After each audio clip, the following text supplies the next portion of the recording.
you can see the issue here. Okay, I'm going to explain to you guys what the issue is with a rail system like this and why it starts to take on damage. Okay, we have a natural force here, gravity, that draws water down into this crack here. Okay, and it sits there. If this crack is open, the water starts to penetrate and sit down in between these two pieces of wood. Bad deal. Okay, normally the sun is able to dry it out of there in enough time to where it doesn't cause issues. The problem comes in when you have decorative pieces like this on your deck, custom woodworking, that then ledges out over this and creates an area of shade.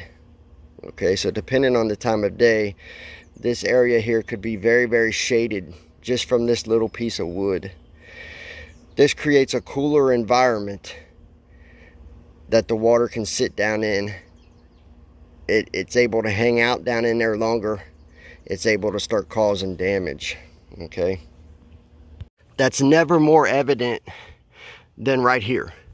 All right, it's obvious to me, but this is why, because this is what I do. I understand the water movement around decks and why things happen. Okay, I understand this more than, say, an average person understands it, but it's very, very simple.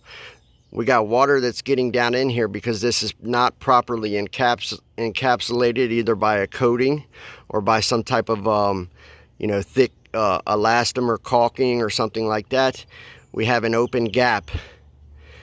This decorative piece causes an area of shade that comes over this area right here. Matter of fact, it was just here a few minutes ago.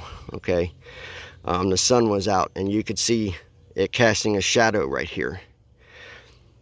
This water is then able, because it stays a little bit cooler in that shade, to hang out longer than, say, the water up here on top of this or on the rail system itself. It's down in that crack, it's in the shade, it's allowed to do its job.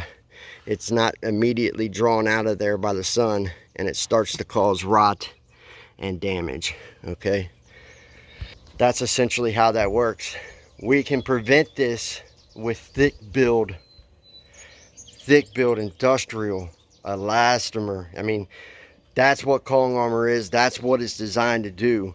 It's designed water lock on this type of stuff, completely water lock it to where we don't have these issues. All right, if the water can't get down in the crack and it doesn't have anywhere to hang out, then we're good, right? But if it can, if you got a thin residential coating on there that's not doing a great job at covering in your gaps and cracks, or whoever did your deck system didn't supplement with the right amount of caulking or the wrong caulking, that's something that you guys have. A lot of deck painters going around right now that don't do decks exclusively, they don't understand how wood moves. Okay, they just don't understand it. It's not something that they do every day.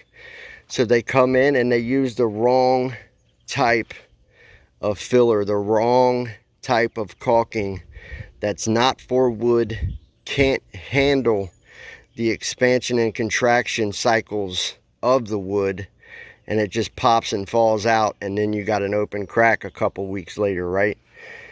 So it's very, very important that when you restore a deck system, especially one that's as beautiful as this, it's very, very important that you hire the right person to do it.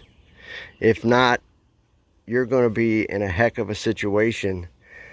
This is where we're at now with this one.